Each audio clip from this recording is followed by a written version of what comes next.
የዓለም ብርሃን ኢትዮጵያ ናት የምትሉ ሰዎች አርፋችሁ ተቀምጡ። ኢትዮጵያ የዓለም ብርሃን የሚባል የጅል ስብስብ ነው። የምሬን ነው። የዓለም ብርሃን ክርስቶስ ነው እንጂ ኢትዮጵያ የዓለም ብርሃን ሆናም አታውቅም አትሆንምም። የዓለም ብርሃን ማን ነው? ክርስቶስ በሉ። የዓለም ብርሃን ማን ነው? ክርስቶስ ነው። ኢትዮጵያ የዓለም ብርሃን አይደለችም። ማን ያላችሁ እንደዚህ? ከቤተ ክርስቲያን ሰውን ለማጥፋት የሚዘየድ ስብስብ ነው። ብር ካጣችሁ ነግዱ። እኔ እውነቴን ነው። ነግዱ፣ ስሩ። እንዴ እውነቴን ነው። ኢትዮጵያ ሰው ብር መናቂያ ይወዳል፣ ስራ መናቂ ይወዳል። ብር ደሞ ለ2,000 ብር ይላል። ወይ ጥጋ እንደው እናንተ እንዴ!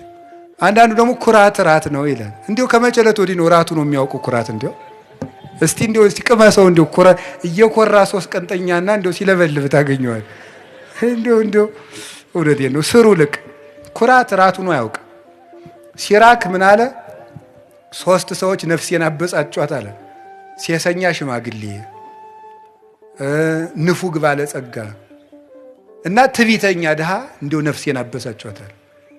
ይሁላችሁ እሱ ነው ነገር። ስሩ ዝም ብላችሁ። እኛ ኢትዮጵያውያን ምንም የሚጠቅም ነገር መስራት፣ መጽደቅ፣ መፎከር ምንም አያመጣም።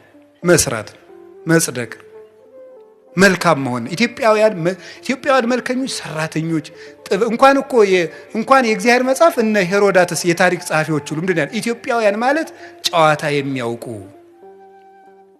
ጥበብ የሞላባቸው ቤታቸውን ከመንገድ ዳር ሰርተው በሞት የብሉን ሊጠጡልኝ የሚያውቁ ሰውነታቸውን የሚያድሱበት የጠራ ውሃ ያላቸው መቼም እሱ ጸበል አይለን ነገር የተባረኩ ሕዝቦች ናቸው ተብሎ ተጽፎልናል። ያንን ነው መጠበቅ።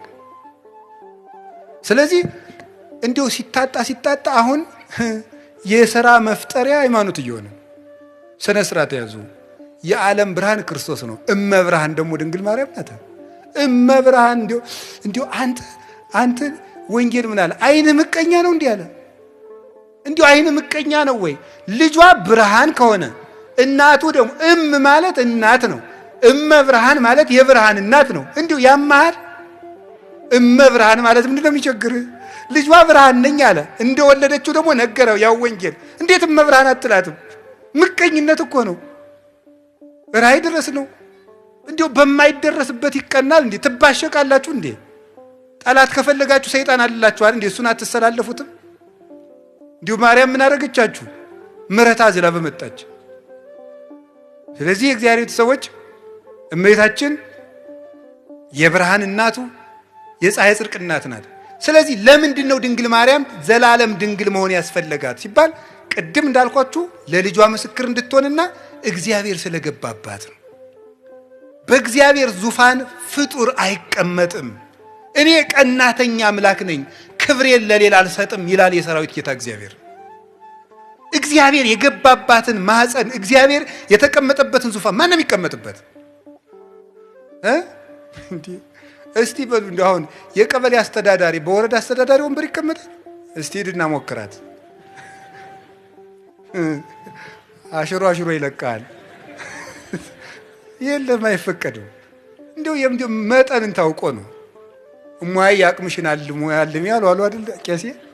አንዲት እሟይ ምድግ ብለው የኔታ አቤት እንዲሁ እኔ በህልሜ ታቦት ተሸክሜ ሰው እያጠኑ ህልም አይቼ አይ እሟይ እንዲሁ ያቅምሽን አልሚ እንዲሁ ከሆነም እኔ ታቦት ተሸክሜ እንዲሁ አንቺ ብታጠኝ ይችላል። እንዲሁ ባይሆን ያም አይሆንም እኮ እንዲሁ ያም አይሆንም።